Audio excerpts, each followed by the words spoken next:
Okay, good morning. So I want to tie up loose ends with chapter 4 before we go into chapter 5.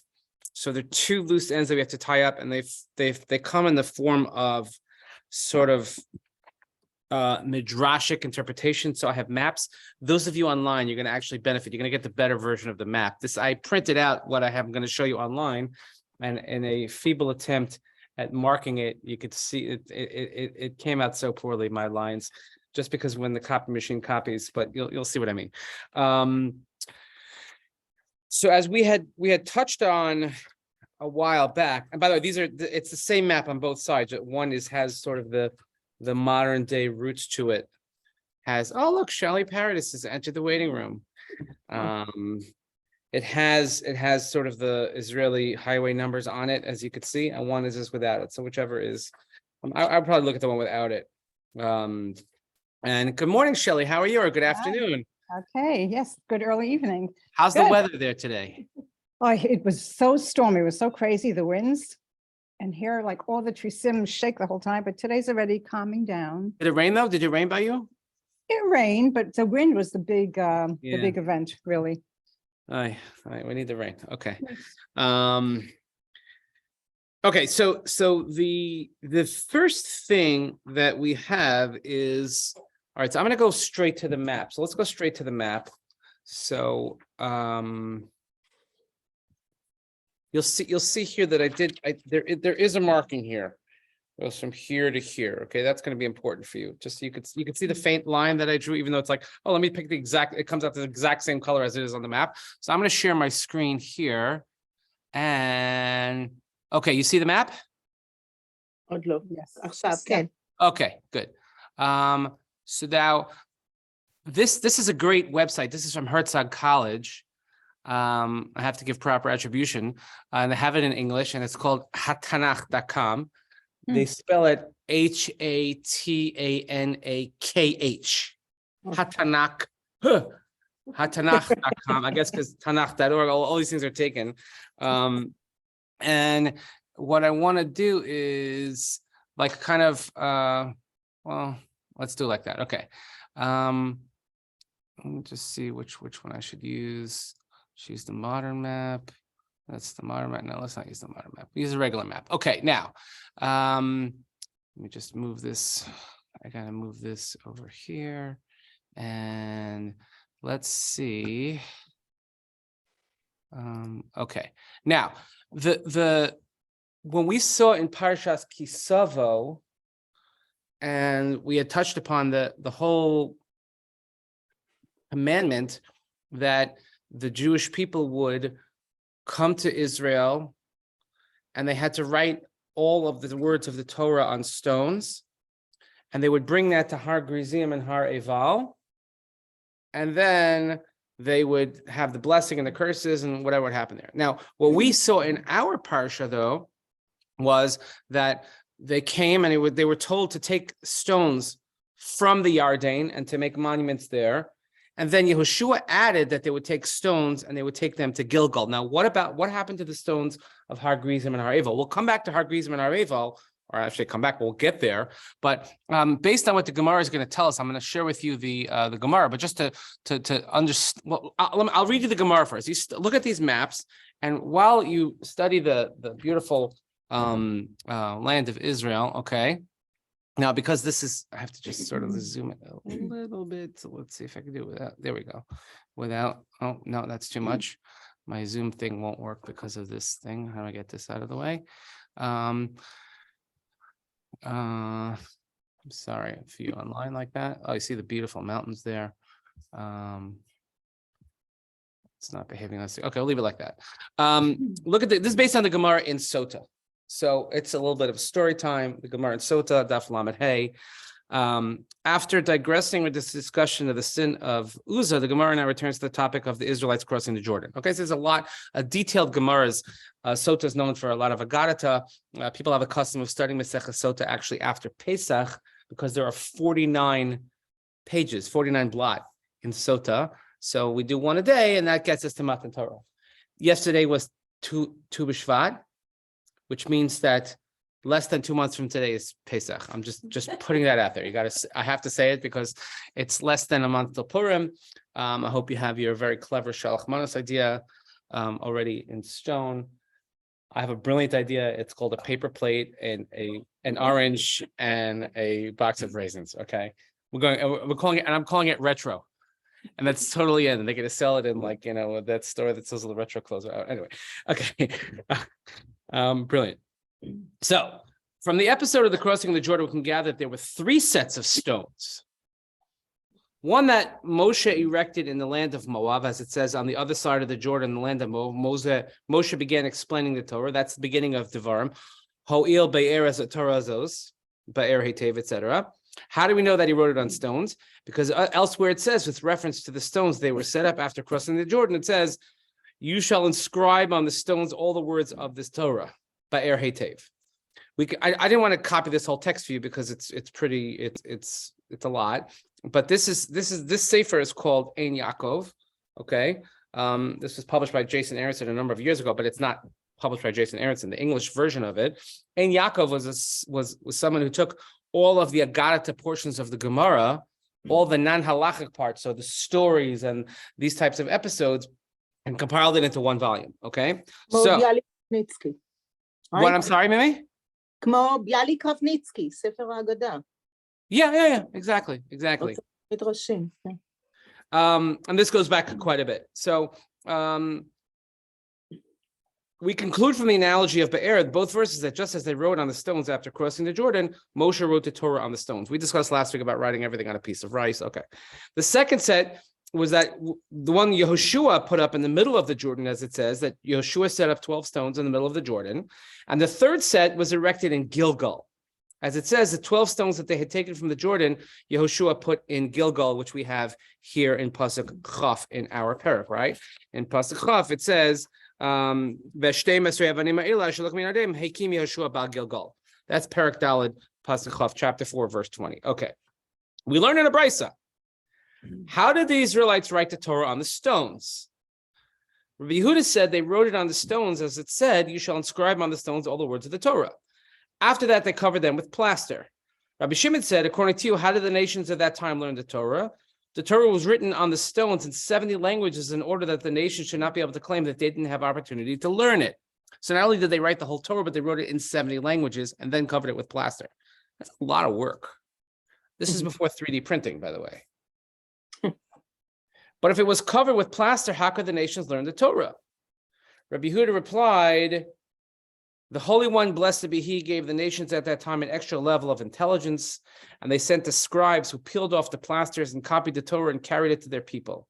At that moment, their fate was sealed against them to descend upon to the pit of perdition because they had the opportunity to learn, but they didn't. To summarize, Rabbi Yehuda said that the Torah was written on the stones and then covered with plaster, but everybody had a chance to learn it. Okay, fine. Rabbi Shimon said, first they plastered the stones, then they wrote on the plaster. Right. So, I don't know about you, but I remember growing in school, if there was an opportunity to do damage to a wall that we did as boys. So like there was nothing that's more dangerous than a newly plastered wall or something. We would write our names in it, or we would just, unplaster it. Okay. And on the bottom of the stones, they wrote, so that they will not teach you to act according to all their abominations. Fine. From this, we may infer that if they repented, they would be accepted. Rabbah bar Rav Shila said, what is Rav Shimon's reason for saying that they wrote it on plaster? Because it says the nations will be burned for plaster, a pasuk in Yeshayahu. Okay, he interprets it mean they'll be destroyed on account of the Torah, which was written on plaster, which they didn't follow. So how does Rabbi Yehuda do with this? Just as plaster, blah, blah, blah. Okay, fine. The Gemara continues its discussion of crossing of the Jordan. Come and see how many miracles happened on that day. So here we have to see miracles, and I'm going to see this displayed in real time on our maps. Israel crossed the Jordan, which dried up. On the same day, they came to Mount Gerizim and Har Eval, traveling a distance of more than 60 mil. And on the way, no creature was able to stand up against them. And whoever tried to resist them immediately was overwhelmed with fright. For it says, I will cause the people who are in your path to be terrified of me, and I will throw all the people among whom you are coming into a panic. And it says further, fear and dread will fall upon them until your people crossed, O God. This alludes to the first entry into Eretz Yisrael, the days of Yoshua.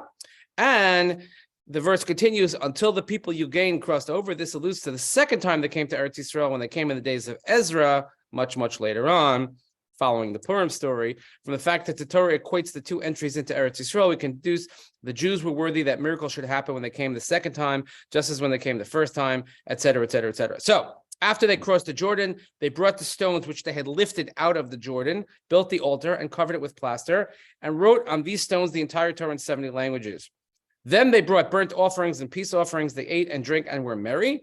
They pronounced the blessings and the curses on Mount Gerizim and Mount Ebal. They dismantled the altar and carried the stones with them and came and spent the night in Gilgal, as it says, bring the stones across with you and set them in the lodging place where you will spend the night. You might think that they had to take the stones with them to any place where they camped. Therefore, it says where you will spend the first night. And then it says those 12 stones that Yehoshua put in Gilgal. Okay. Okay, so that's a lot of like language in the Gemara, okay? But let's take the maps. Okay, so you could see, I'm going to do this simultaneously online and here with my cursor. Okay, here's Mount Nebo, okay? So you could see Mount Nebo over here. Mount Nebo. All right, you got Mount Nebo? Mount Nebo, that's Har Nebo. Who's buried in Har Nebo? Moshe. Where? We don't know. Ah, very good. That's a trick question. Gotcha. And then they cross over. Okay, they cross over here. And you'll see here, you see the Jordan River where it says, now you can see my little faint line here. They cross over here.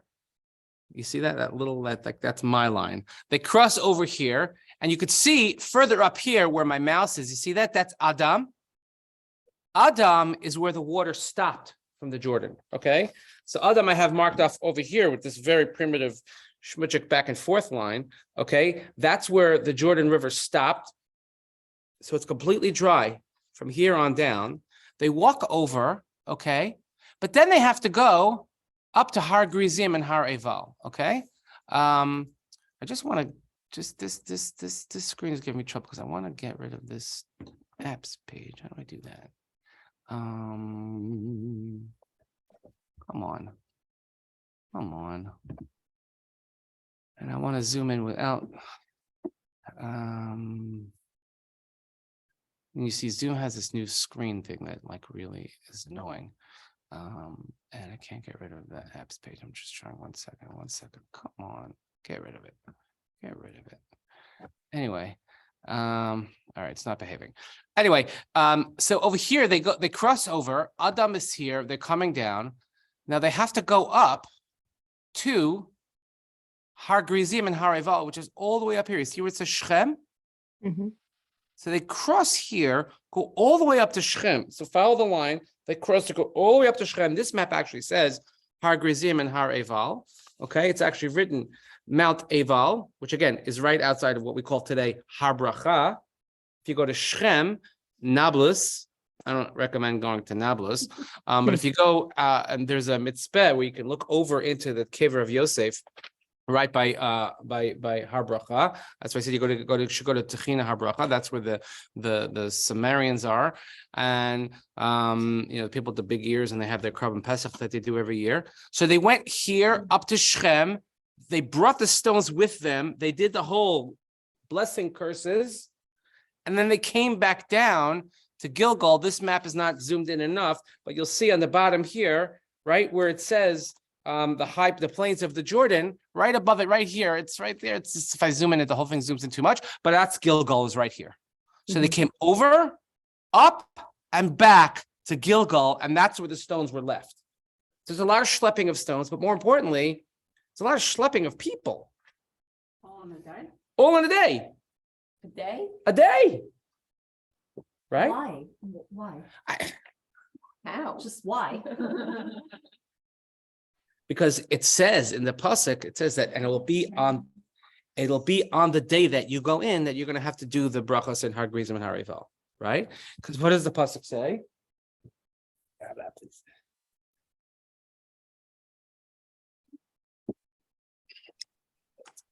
Pasuk in Kisavo says, just tonguing up some loose miracle ends here.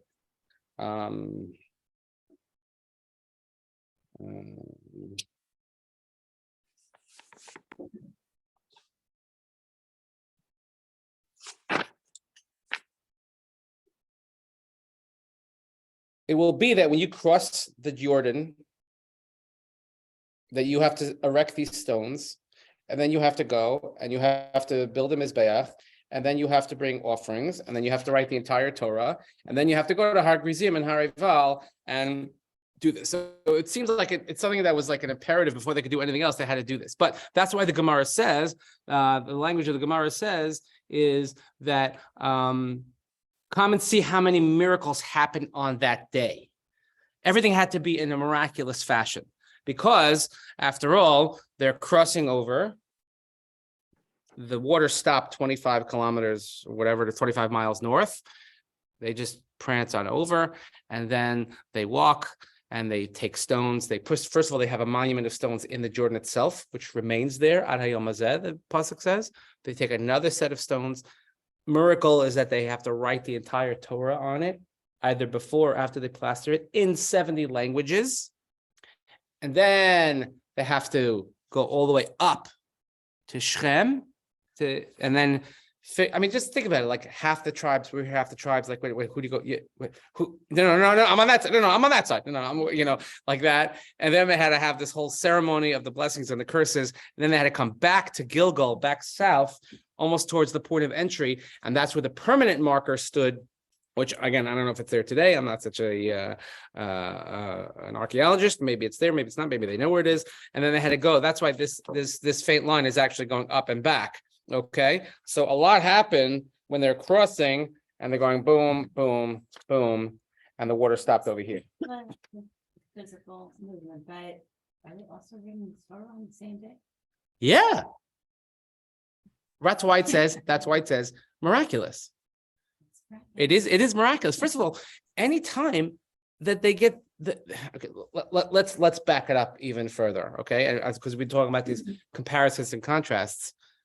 The Jewish people, 3 million strong, crossing the Yam Suf in one night, or just being able to follow any of the commands. Because how did they didn't have an amplification system? How did they pass the word? Did you ever play telephone?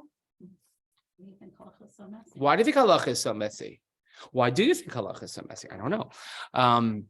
So that's what I'm saying, is that we have all these oh, and Shelley reminded me, by the way, I don't know if you're on our email list, but this coming Thursday at 6:00 we have an opportunity to meet Rabbanit Mervis.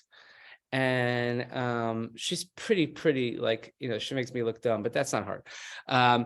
She's actually been in Or Torah Stone, she's the first woman who's been in that ordained category. Okay, if that's your thing.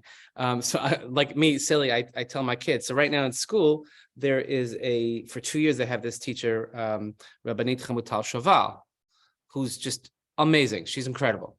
Okay, Dana, you're muted, but I think you're saying good things. And so my kids learn Gemara with her. My girls learn Gemara with her. She's phenomenal. I wish she would teach the boys. Right, phenomenal, absolutely phenomenal. So I said to one of my kids, I'm like, by the way, I sent the email. I was like, by the way, show her. I want to make sure she knows she's coming. So she writes back. She's like, duh. Like, who do you think's bringing her? That's great. She's like, she's staying in her house. She's driving. She goes there. She's like, that's her chavrusa. Right. So I wish we could. I'm trying to arrange a Shabbos later when Rabbanit Shoval will come and learn with us. But just a chit chat. It was a very quick window that opened up, and we said, just to have a conversation of what does it mean to be a Rabbanit in Israel today. Okay. And again, this is not a political thing. It's not. It's just this is a woman who's dedicated her life to teaching Torah to the masses. So I think that's something that deserves our honor and attention. So. Hopefully, if you want to stop by at 6:00 on Thursday, nothing will be served. Okay, fine. So this is the nace of Jewish people listening to one another, or communicating, or traveling together. That is a nace. So all of these things that happen, and based on the Gemara, is what I wanted to show you. So again, that's closing up that's tying up the loose end of the traveling bit, where so they were hanging around here for quite a while. The end of Bamidbar and all of Sefer Devarim, the Jewish people are hanging around this section here. They finally cross over, go up, go down. eventually we're going to get into the whole conquering of the lands and division of the tribes and who goes here and who goes here and who goes here, etc. But for now, that's where we are. Okay, so now I can see everybody whole again. Okay, fine. Okay, enough with the confusing of the maps. The next thing I want to look at, and this is really, really something, is what happened. So remember we said that the ark, the Kohanim are holding the ark. The people crossed over, right? And the ark came last. Did the ark? Now let's look at the language of the psukim, okay? And it was that the Kohanim ascended the middle of the Jordan. The souls were removed to the dry ground. The waters of the Jordan returned to their place and flowed. And the people went to the Jordan the first month, et cetera, et cetera, et cetera. Fine. The Radak here, if you have a copy of the Radak, fine. If not, also fine. But I want to share with you this Radak. It's a very, very long Radak. It's on Pasuk Yud Aleph. I'll say it's Daled Yud Aleph. If you happen to have the Radak, if not, I'm going to read it for you word for word. And this is something that just speaks to the notion of midrashic interpretation. Okay, what is when I say to you Midrash, or more appropriately Midrash, right? What does Midrash mean to you? The explanation of the pasuk. Explanation of the pasuk. Okay, so what do I need? So is Rashi Midrash? That's also explanation of pasuk. No. The only- Rashi is more like, well, As they said to me in yeshiva, which I'm sure they did not say to you growing up, is you're saying good, say better. I promise they didn't say it to you like that. So there's different types of midrash. So first of all, in the corpus of volumes of midrash, there's something called midrash halacha, or midrash agada, depending on what part of Europe you came from. So we usually, when we say midrash, we usually think of midrash agada. So for instance, this whole passage from the Gemara in Sota is really a form of midrash. Now, there are, if you're interested in this topic, there are books written about the sort of like the right way to understand and learn and read midrash. What we talk about biblical allusion, a lot of that comes from midrash, where you have a word here, a word there. The midrash will also often point that out. Our job is to figure it out. Okay, and there's podcasts about it. If anybody wants, I could direct you in there. You know, like really fascinating stuff. But the question is like, is it true or not? So I'll give you a let's take, I don't know. We spoke about it last week. The 12 stones. And I forgot who mentioned it, but someone mentioned, oh yeah, the stones with Yaakov Avinu. I think Yafit mentioned it. The stones of Yaakov Avinu when he went to Beit El, and of course, and it says that he took from Me'avnei Makom, and then it says Vayikach et ha'even. It started Me'avnei in the plural, many stones, and in the end it was one stone. So what happened? In the middle of the night, the stones were fighting, and the stone said, I want the tzaddik to put his head on mine, on the mine. So in the middle of the night, so instead of fighting, they came together, and then 12 stones became one stone. That's a medrash. Did that happen? no, Yes. מה פתאום לא? I say yes. כתוב במדרש, בפירוש.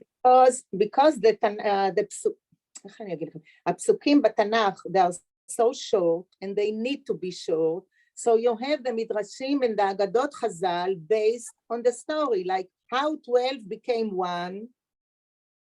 Here is the explanation. So, But did it happen or not? Yes. no באמת. Right. So this is exactly the question. Yeah. You know, if we do the calculation, was Rivka 3 years old when she got married and lifting up the rock off the well and you know, all of these things. So there's different schools of thought. Okay, there are schools of thought, like Yafit says, and ask my wife, and she'll tell you from here to tomorrow that absolutely, that if the Midrash says it, then it happened. Well, but Like literally. And I don't mean literally like our teenage kids use that word every other way when they're not saying like or basically. I mean literally happened. Like it's literal. Midrash is literal. I am of the school of thought that Midrash is not literal. Midrash means to expound. Lidrosh means to sort of look beneath the surface and let's find a deeper meaning. When it used to be that instead of a sermon, it was called a drasha.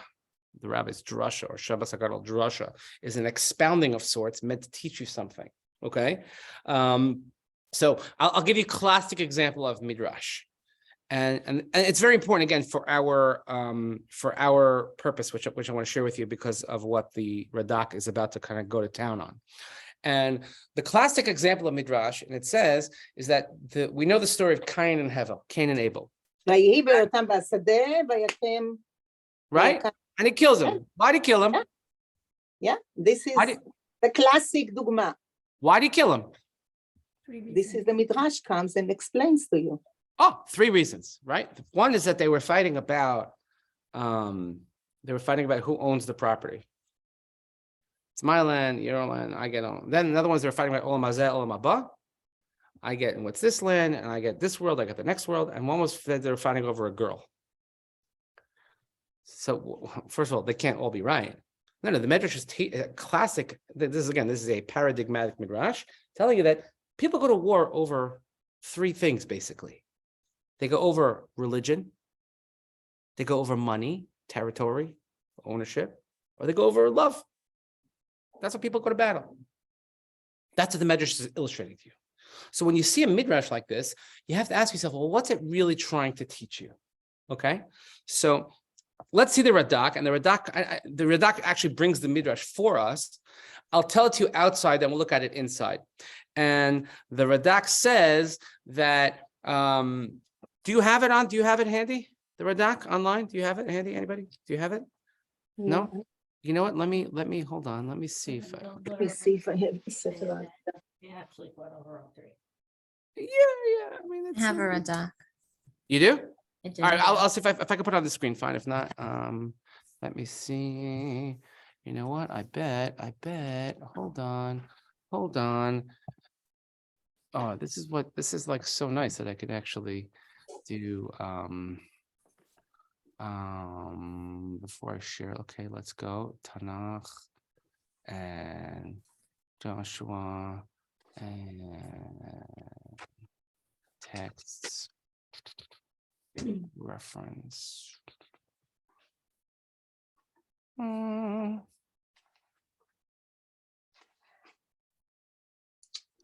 Radak on Joshua. There it is. Radak on Joshua 4 and 11, right? Oh, here we go. Okay. So what I will to do now, while I'm doing this, I'll share my screen again. Okay. And let's do this. You see it now? Yeah. Okay, good. Fine. The Radak says as follows. Okay, so you have it. If it's on Yud Aleph, it says Vayhi kasher tam kol ha'am. The pasuk says that in verse 11, when the entire people had completed crossing, that the ark of Hashem passed in front of the people. Okay, so look at the Radak says. Perish. Ha'aron v'kohanim shahayu lefnei ha'am kodim shetamul avor avru acharei avar ha'am. The simple explanation could be that the ark and the Kohanim that were standing in front of the nation as they were passing, okay, then they finally passed, they crossed over. O perusho, kasher tam kol ha'am lavor, hemtino al svat hayardain, ad she'avar ha'aron v'halav chafnei ha'am v'halcha acharav. Or it means that as soon as the people finished crossing, they waited on the edge of the Yarden until the Aron crossed. And then they went in front of the nation, and the people walked after it.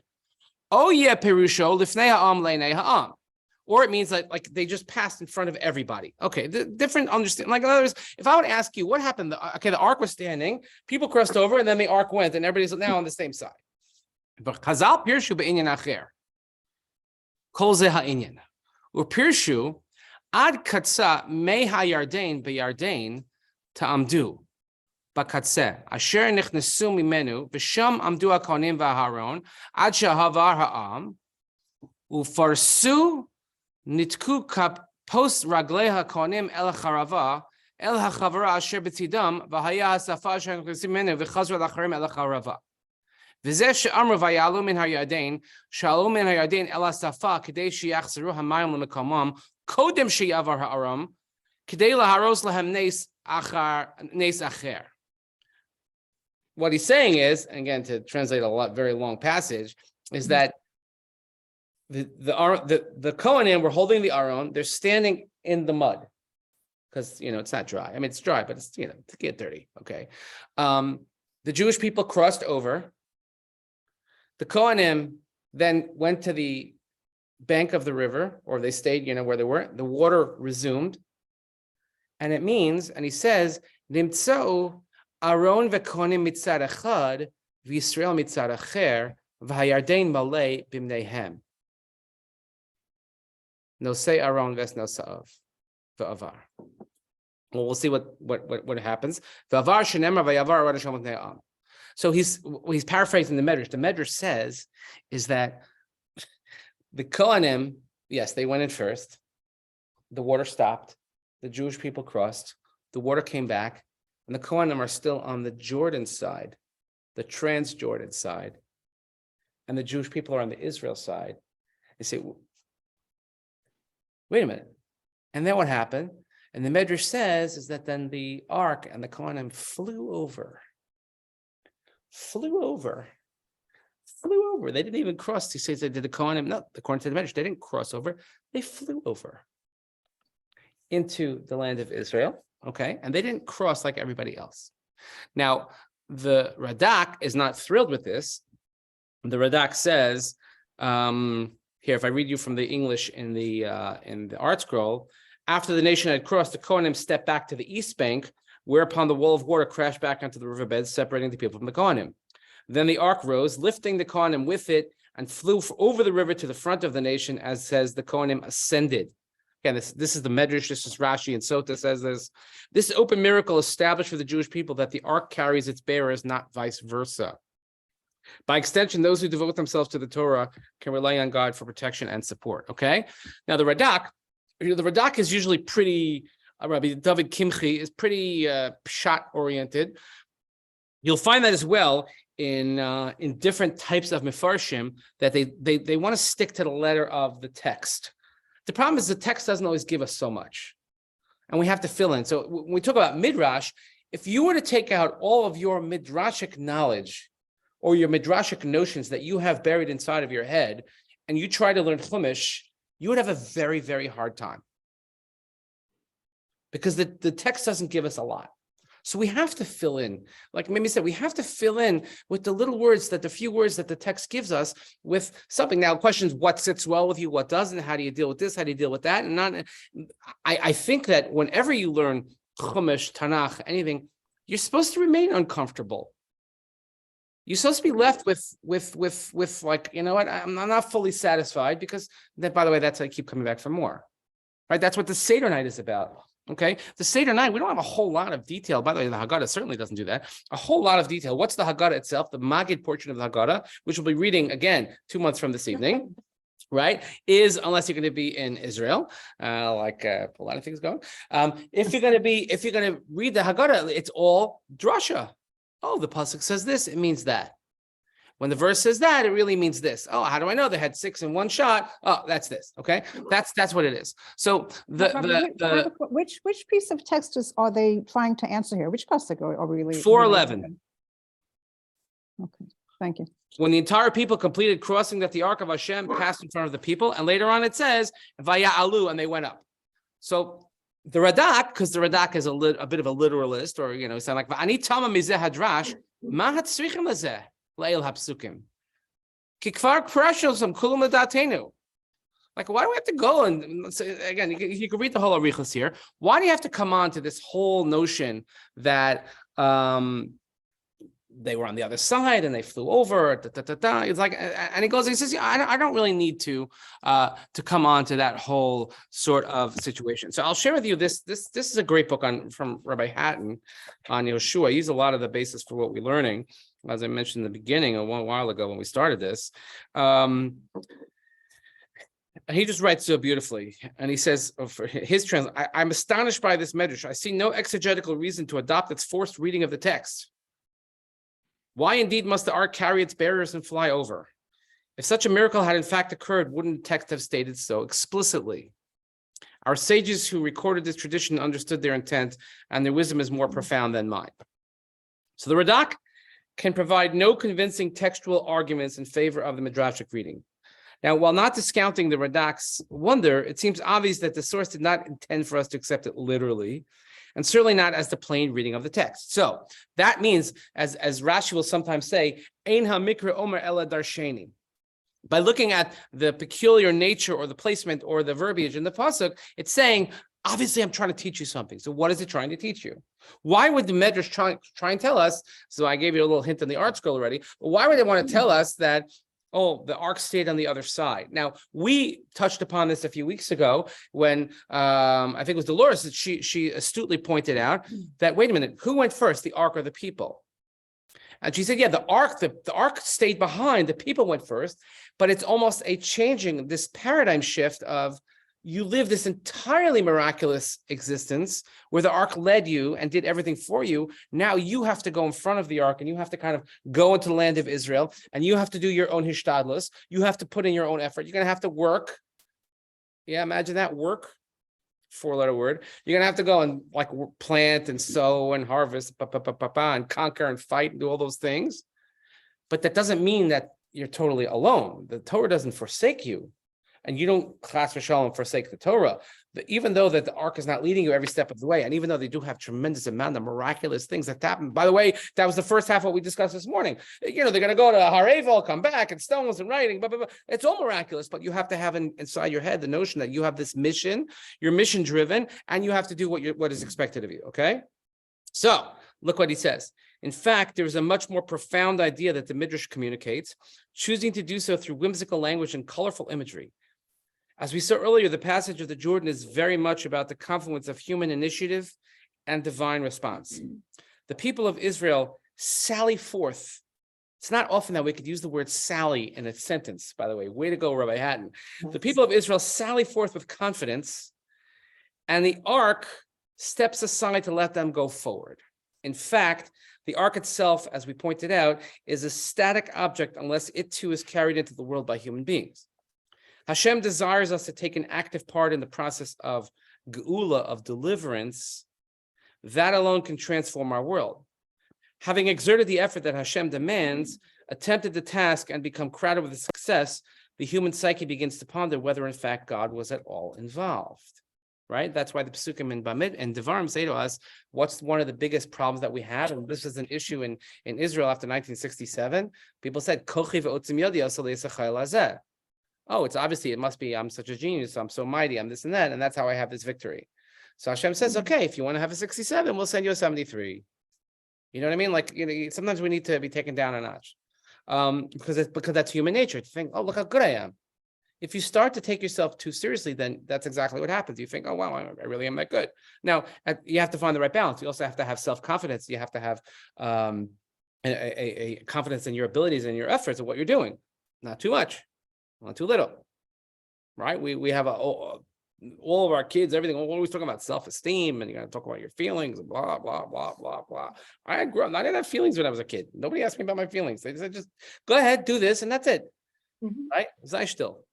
Now we're like, oh my God, God forbid, like, oh, you hurt. I got a note from my son. I got a note yesterday from his teacher. And she obviously put a lot of effort into it, but it was actually like really good. And I wrote back, I'm like, are you talking about my son? Are you sure you have the right kid? And that actually happened. So, and he couldn't believe it either. Anyway, so you wonder if Hashem was involved, whether perhaps his perceived role was illusory and our role alone was determinant. Perchance there's no more or no less than human initiative that alone can redeem. Is it possible that all of life's triumphs are solely the product of our personal and national efforts? So the Midrash responds to this irksome thought with a resounding no. Hashem is aware, Hashem is involved, Hashem saves. It's true that the priest must bear the ark in order for it to be a dynamic force. Without human initiative, there's no fulfillment of the Torah and no possibility of redemption. At the same time, however, the more perceptive minds realize that our abilities and successes are gifts of Hashem, which he bestows in accordance with his will, capital H. To phrase the matter differently, the priests may be the bearers of the ark, but on a more profound level, the ark carries them. So now the people are standing on the Jordan River's western shore on the West Bank, the original West Bank settlers.